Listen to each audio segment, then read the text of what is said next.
Alors, il n'y a plus beaucoup de concierges dans les immeubles, hélas. C'était l'occasion de créer du lien social, c'était un trait d'union entre les différents locataires d'un immeuble. Il y en a de moins en moins, mais il y a des jeunes qui ont une idée très au service des autres. Exactement. Évidemment, les concierges dans toutes les grandes villes disparaissent. Il y a Paris, mais des concierges, il y en a aussi à Toulouse, il y en a à Bordeaux. Eh bien, il y en a de moins en moins. Pourquoi ? Parce que les syndics des immeubles ont décidé de faire des économies et de faire appel plus souvent à des sociétés de nettoyage extérieur qui viennent 1 heure ou 2 dans l'immeuble, même 2-3 heures. Et puis, il n'y a plus de lien. Alors, il y a des jeunes, parce que c'est vrai que beaucoup des idées françaises, de neuves idées, viennent des jeunes, généralement des femmes. On s'adresse plutôt aux femmes à cet programme, mais là, ce sont des garçons qui ont eu cette idée et de se dire, voilà, ce qui s'est passé à Toulouse, il y a eu un immeuble où on a réparé l'ascenseur. L'ascenseur est tombé en panne et il y en a eu pour 6 semaines.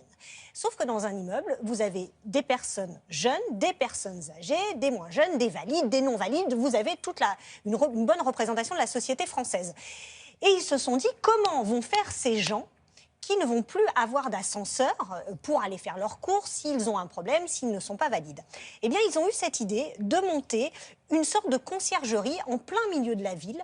Et vous avez ce que faisait avant le concierge. Le concierge, il faisait quoi ? Il venait arroser vos plantes quand vous étiez sortis, en vacances. Il venait, quand vous partiez en week-end ou 2-3 jours, vous aviez un animal de compagnie, eh bien, il venait le nourrir. Il venait, par exemple, il gardait vos clés, et il avait les clés. Enfin, il faisait, voilà. Et ça n'existe plus. Eh bien, ces jeunes ont eu cette idée-là. C'est une société qui s'appelle Allo Bernard. Et il y en a une autre à Paris qui s'appelle Lulu dans ma rue. Et ils ont eu cette idée de remettre le concierge au cœur de la ville. Alors, comment ça fonctionne ? Regardez. Ils sont aujourd'hui 2 fois moins nombreux qu'il y a 30 ans. Les concierges ont tendance à disparaître. Alors pour offrir aux citadins tous les petits services du quotidien, des conciergeries de quartier sont apparues récemment.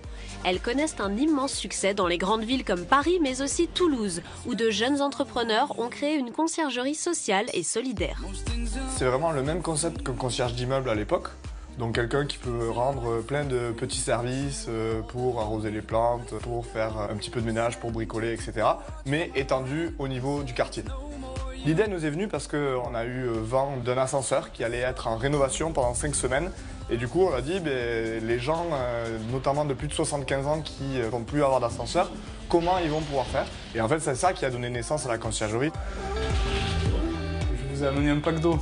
Claude a été le premier à se faire livrer des courses par ses concierges de quartier. Ce retraité non-voyant compte sur eux pour l'aider dans son quotidien. Claude, on vient le voir du lundi au vendredi, tous les jours, et on vient discuter avec lui pendant 15 minutes. On lui amène aussi des courses tous les mercredis matins. Vous me donnez la liste de courses, tant qu'on y pense. Ah oui, ça fait du bien parce que la solitude, c'est mauvais.